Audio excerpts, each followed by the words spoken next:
Olá pessoal, e aí? Vamos desbancar a astrologia de uma vez por todas? Pois é, gente, o objetivo desse vídeo aqui é refutar a astrologia. Então a minha ideia aqui é derrubar a astrologia.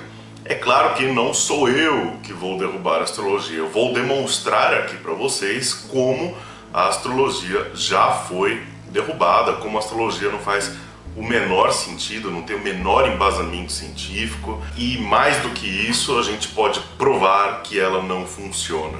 Vai ser algo mais ou menos na linha do vídeo que eu fiz sobre homeopatia, que particularmente é o meu vídeo que eu mais gosto, embora não tenha feito tanto sucesso assim. E agora vamos falar de astrologia então, chega de ficar protelando adiando esse assunto, bora lá. É claro que eu não vou poder entrar detalhadamente no assunto, explicar exatamente todas as ramificações da astrologia, exatamente como ela funciona em suas diversas ramificações. Algumas coisas eu vou passar aspectos gerais aqui e vou me ater mais ao que eu quero, que é como refutar a astrologia. Então existem alguns ramos diferentes da astrologia, mas todos esses ramos se baseiam no seguinte princípio. Então esse é o princípio da astrologia. A personalidade e o destino de uma pessoa, grupo ou nação são governados pelas posições dos astros no momento em que essa pessoa nasceu.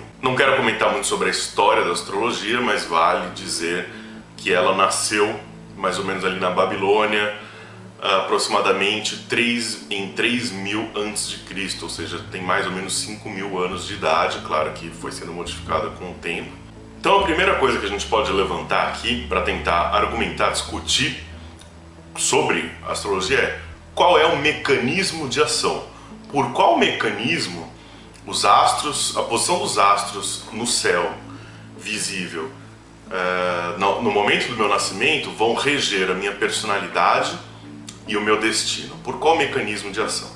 Então existem algumas propostas. Uma das propostas é a simplização gravitacional. Ora, já que o Sol e a Lua têm a influência gravitacional suficiente para alterar as marés do planeta, veja o raciocínio, e nosso corpo é feito de 70% de água, então a ação gravitacional desses astros tem ação também sobre nós. Infelizmente, tanto as teorias gravitacionais de Einstein, quanto de Newton, quanto o eletromagnetismo de Maxwell mostram matematicamente que a influência gravitacional dos astros sobre nossos corpos é absolutamente desprezível. Um obstetra que está performando um parto, o corpo dele tem mais ação gravitacional sobre o bebê que está nascendo do que Marte, por exemplo. Embora Marte tenha uma massa muito maior, está muito longe. A influência da gravidade do obstetra acho que é 6 vezes maior do que de Marte. Então, absolutamente descartado esse mecanismo. Alguns astrólogos afirmam ainda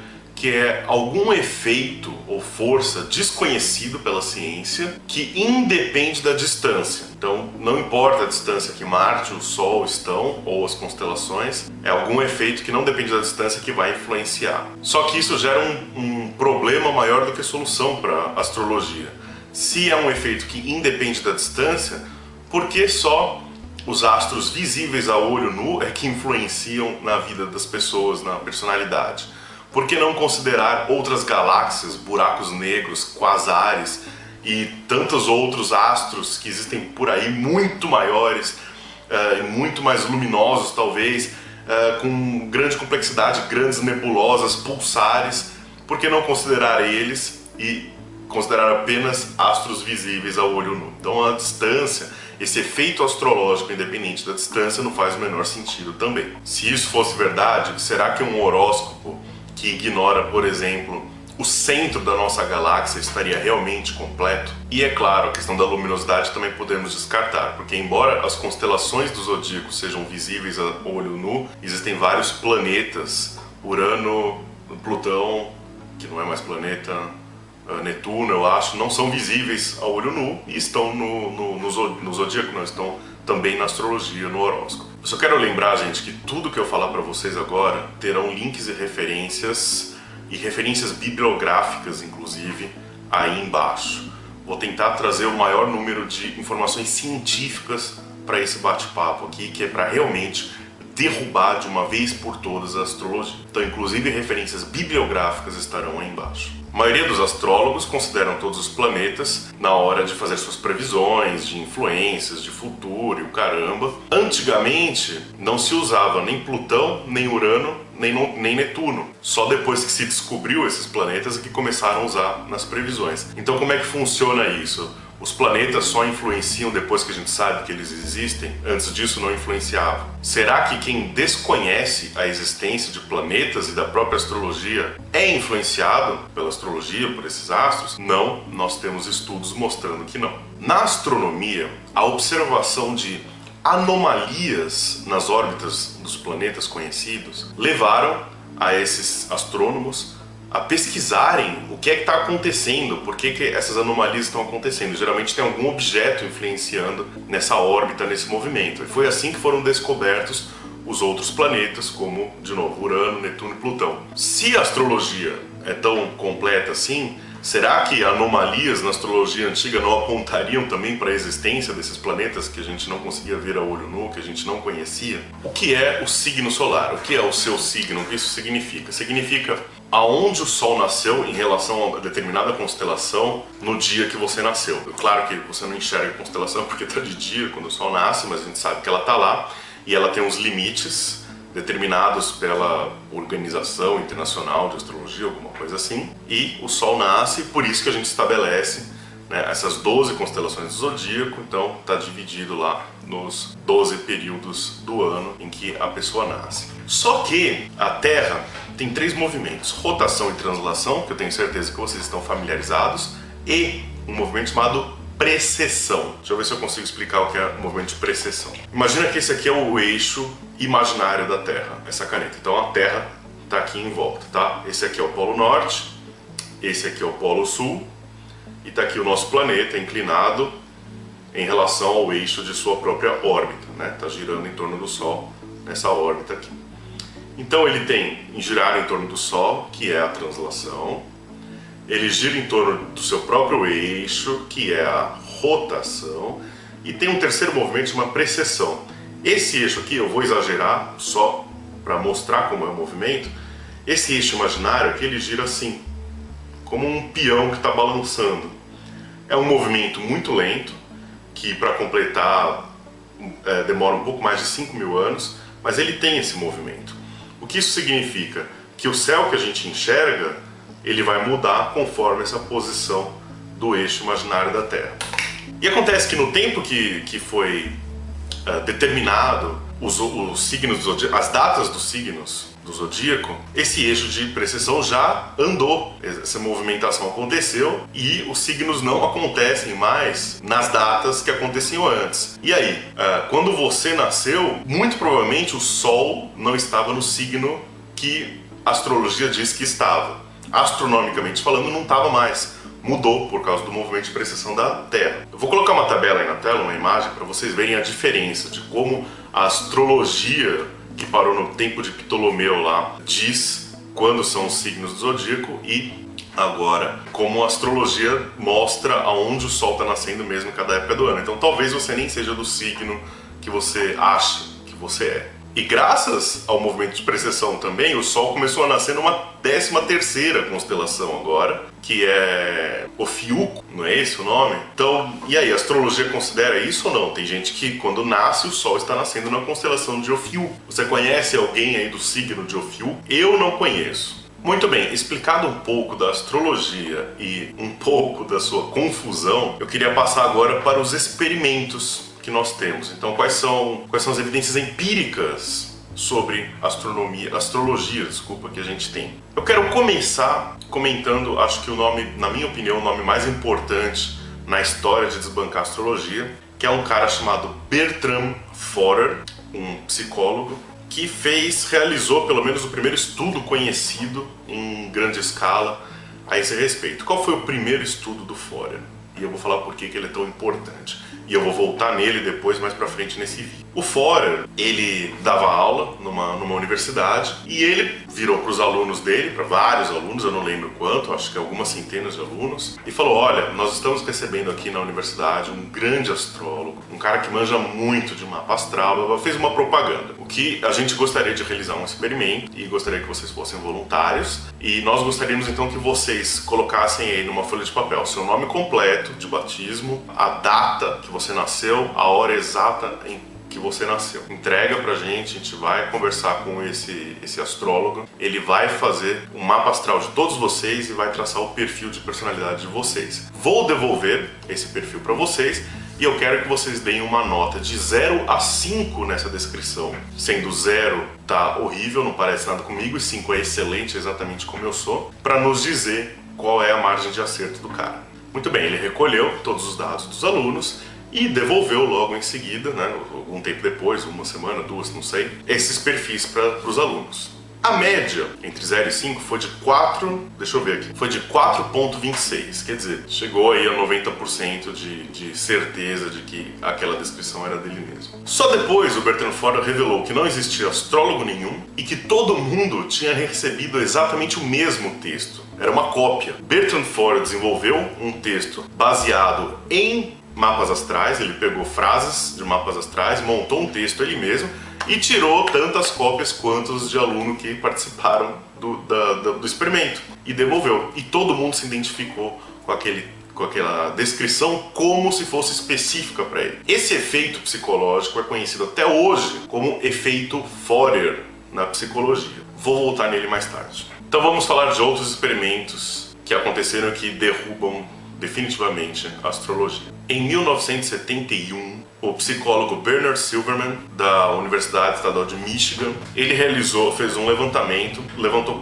informações de quase 3 mil casais, 2.970 e não sei quantos casais, e o divórcio de quase 500 casais, de outros 500 casais. Ele comparou esses casais e os divorciados com as previsões de compatibilidade de horóscopo. Então ele pegou o horóscopo de todos eles, mandou astrólogos fazerem mapa astral de todos eles para falar o que era compatível com quem não era compatível com quem. E adivinha, ele não encontrou qualquer relação. Pessoas incompatíveis casam-se e divorciam-se igualmente às pessoas compatíveis.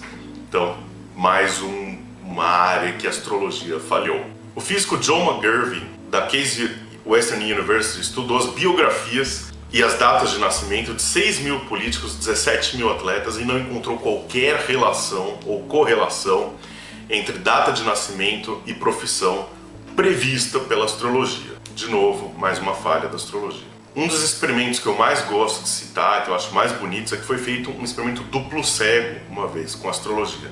Se você não sabe o que é um experimento duplo cego, volta lá no meu vídeo de homeopatia, que lá eu explico rapidamente o que é. Esse experimento foi proposto pelo físico Sean Carlson, do Lawrence Berkeley Laboratory, Universidade da Califórnia. Como foi feito esse experimento? Presta atenção. Ele convidou uma das mais renomadas organizações de astrólogos de astrologia dos Estados Unidos para participar e eles concordaram. E foi mais ou menos assim. E convidou um monte de voluntários. O que os voluntários tinham que fazer? Os voluntários tinham que preencher uma ficha de descrição de personalidade pré-estabelecida pelos próprios astrólogos. Os próprios astrólogos falaram: nós gostaríamos que a pessoa se descrevesse desta maneira, né, seguindo esses critérios. Então esses voluntários preencheram essas informações, né, imagina você descrevendo sua própria personalidade. As datas de nascimento, horários de nascimento dessas pessoas foram dadas a esses astrólogos, uma comissão de 28 astrólogos.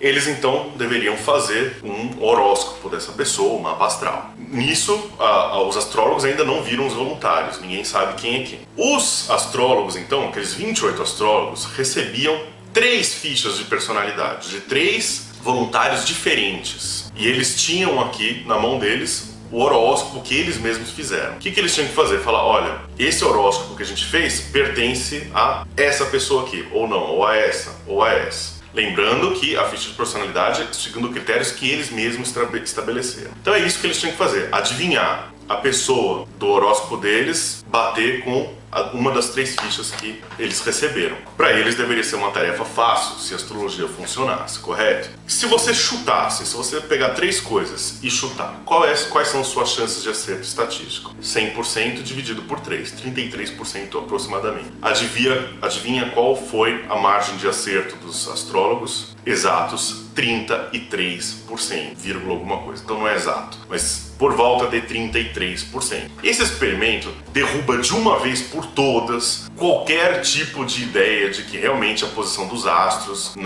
no céu, no dia e hora que você nasceu, corresponde ou influencia na sua personalidade, no seu destino. Mas tem mais. Os astrônomos Roger Culver e Philip Yana publicaram um livro Astrology True or False em 1988. Eles registraram as previsões publicadas de astrólogos bem conhecidos e organizações astrológicas por 5 anos. Eles fizeram um levantamento, um registro disso. Das mais de 3.000 previsões específicas envolvendo muitos políticos, atores e outras pessoas famosas, somente 10% se concretizaram. E essa taxa de acerto é menor do que as opiniões de especialistas nos respectivos assuntos. Então, de novo, capacidade de previsão da astrologia derrubada. Ainda assim, todos esses exemplos aqui são estudos isolados, escolhidos porque são representativos, mas em 1988 foi publicado na revista Experiente uma revisão, um review enorme de vários artigos sobre astrologia que já foram publicados na história, e a conclusão do autor, abre aspas, a astrologia é um grande e vacilante monumento à ingenuidade humana, fecha aspas. Eu não quero desenvolver aqui o chamado efeito Marte, para quem conhece, mas só para quem já ouviu falar, para não vir perguntar e falar que eu esqueci, o efeito Marte não é reprodutível. Foi um experimento isolado, com um público tendencioso, acidental, não foi intenção do pesquisador pegar a sua amostragem tendenciosa, mas a gente descobriu que ela é tendenciosa e nunca mais foi reproduzido aquele resultado. Logo, é um resultado não científico, não válido. Isso só para quem conhece o efeito Marte, tá bom? Se você não conhece, não está perdendo nada. Aí vem então os aspectos psicológicos da astrologia.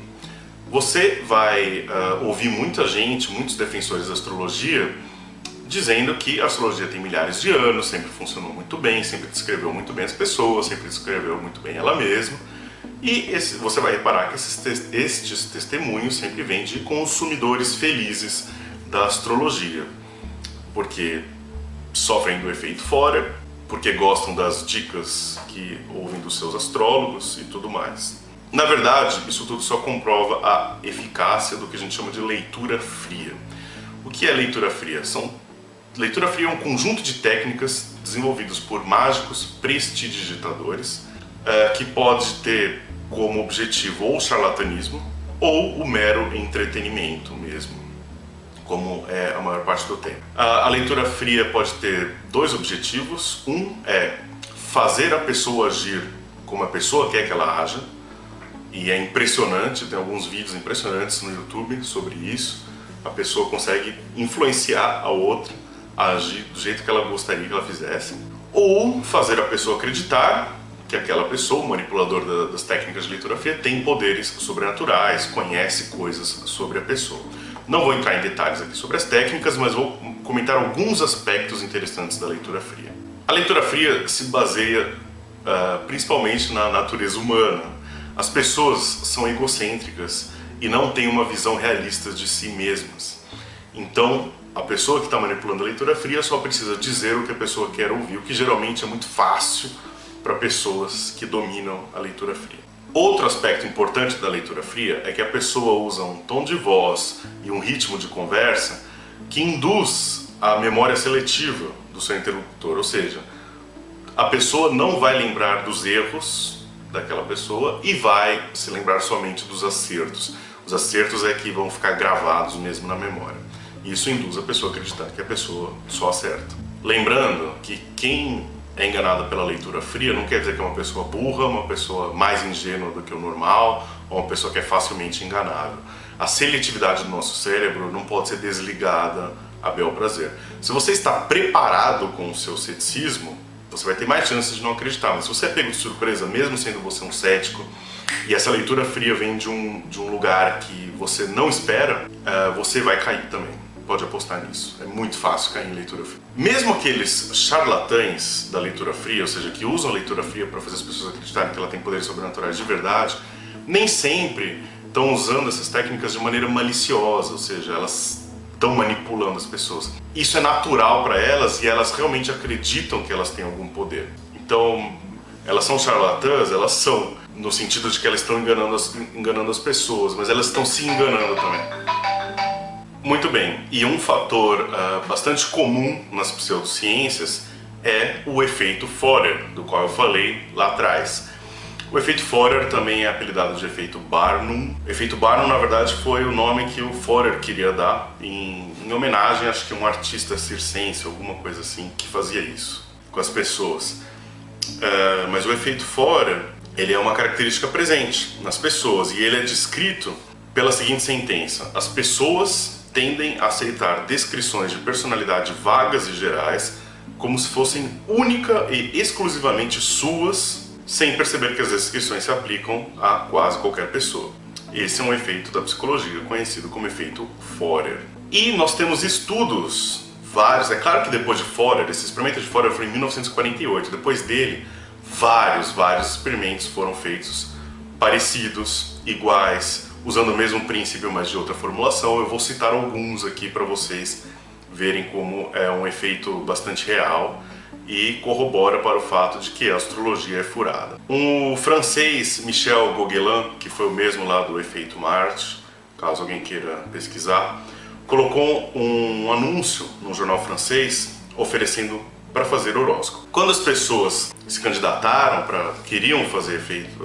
contrataram ele para fazer o seu horóscopo, ele enviou para essas pessoas o perfil de um psicopata assassino, um assassino em série. Ele enviou isso para 150 pessoas. Quando essas pessoas foram entrevistadas mais tarde, 94% delas disseram que sim, que aquele perfil as descrevia absolutamente, corretamente, da forma que elas se enxergavam. Outro pesquisador, Geoffrey Dean, ele inverteu os horóscopos das pessoas, de 22 pessoas. Ele pegou as frases dos horóscopos delas e colocou frases opostas, absolutamente contrárias. E mesmo assim, em 95% dos casos, as pessoas disseram que sim, aquilo as descrevia absolutamente corretamente, que é o mesmo número, a mesma porcentagem de acerto do horóscopo normal. Em outro estudo ainda, esse mesmo pesquisador mostrou que a personalidade de gêmeos idênticos que nascem na mesma hora, no mesmo dia, não podem ser comparadas entre si. Existe uma outra característica humana chamada de tendência para confirmação ou confirmation bias, que é a característica que a gente tem de ignorar fatos que contradizem aquilo que a gente quer acreditar e reafirme e veja com muita atenção somente os fatos que afirmam, que corroboram as nossas ideias, aquilo que a gente quer acreditar. Isso é inconsciente e seletivo, isso não necessariamente é malícia, é maldade da pessoa. Isso acontece inclusive no mundo científico de uma maneira que faz um cientista projetar uma série de experiências que só tem como comprovar a ideia dele, não vai ter como derrubar a ideia dele. Por isso que o mundo científico, os experimentos todos precisam ser reprodutíveis, não basta um experimento para dizer se aquilo é realmente daquele jeito ou não. Aquilo pode apontar uma tendência, mas a gente vai ter que confirmar. E outro aspecto muito interessante da astrologia é que outras culturas que possuem outras astrologias completamente diferentes do horóscopo solar funcionam também. O horóscopo chinês, que é pelo ano que a pessoa nasceu, funciona muito bem para eles. E aí entra uma outra característica triste. As pessoas começam a se adequar aos perfis que elas acreditam que elas têm, que elas são adequadas. As pessoas começam a assumir essas características. Se a característica de um virginiano é ser organizado, extremamente organizado, uma pessoa virginiana que acredita muito no horóscopo, ela tende a se organizar mais para se encaixar naquele perfil. Tem estudos do horóscopo chinês, assim, que em anos que são muito ruins na China, as pessoas daquele signo que nasceram naquele ano chegam a viver menos. E em anos auspiciosos, positivos, como o ano do dragão, tem uma explosão de natalidade absurda. A astrologia, para concluir, a astrologia tem mais ou menos 5.000 anos de idade e até hoje não foi oferecido nenhum embasamento, nenhum mecanismo foi proposto, nada, nenhuma evidência, nenhum indício para o fato de que a posição dos astros no céu, no momento do seu nascimento, influenciam na sua personalidade e no seu destino. Enquanto isso, a astronomia, que nasceu junto com a astrologia, saiu de uma terra geocêntrica e foi para o espaço curvo de Einstein nesse mesmo período, com várias evidências, com vários estudos, com vários indícios, com várias publicações revisadas e reproduzidas por outros grupos diferentes. Por que essa diferença? Será que os astrólogos são menos inteligentes? É óbvio que não. Muitos dos astrônomos antigos ganhavam muito dinheiro com a astrologia. O próprio Johannes Kepler era um desses. O cara que contribuiu muito para a astronomia, ele rachava o cu de ganhar dinheiro fazendo horóscopo para os governantes, para nobres e assim por diante. E eles foram capazes de propor várias teorias e hipóteses sobre astronomia, mas nada sobre astrologia. Por que isso? É a pergunta. Muito bem, aqui se encerra o meu vídeo. O que eu quis demonstrar aqui é que existem pseudociências que a gente não tem como testar, que, embora não façam o menor sentido, a gente não tem como testar. A astrologia, a gente tem como testar, a gente testou, a gente vem testando há décadas, e todos os testes mostram que a astrologia é falha, ela inexiste, ela é só um devaneio, uma crença antiga que não deveria ter sobrevivido tanto tempo. Ela está cheia de furos, cheio de buracos. O zodíaco, como foi descrito por Ptolomeu, já não existe mais, já tem um 13º signo por causa do movimento de precessão da Terra, mas os astrólogos não incluem. Os astrólogos não entram em acordo quais são os limites das constelações para entrar nas eras, era de Aquário, era de Touro, era de não sei o que. Era de Aquário deveria entrar acho que em 2600 só, mas os astrólogos dizem que não, que a gente já está na era de Aquário, porque os acontecimentos mostram que a gente já está na era de Aquário. Enfim, começam a ficar lisos, né? Escorregadios, como um sabão, como um peixe fresco. Você não consegue pegar, né? Ele começa a escapar por todos os lados. E a astrologia já foi derrubada, não por mim. Eu estou aqui só para demonstrar o como e quando ela já foi derrubada. Existem links aí embaixo, mas nem tantos links, mas muitas referências bibliográficas das quais você pode ir atrás se você souber procurar uma referência bibliográfica científica. Recomendo muito o Teste Duplo Cego, que foi publicado na Nature, e ler um pouco sobre Bertrand Forer, que eu acho que merece. É isso aí, gente. Um grande abraço para vocês e até o próximo vídeo.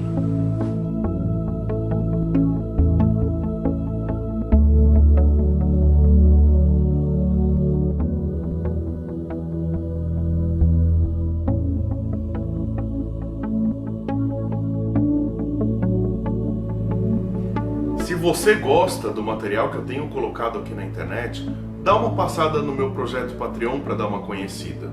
É uma nova forma das pessoas poderem contribuir com os produtores de conteúdo da internet. Vale a pena pelo menos ver do que se trata.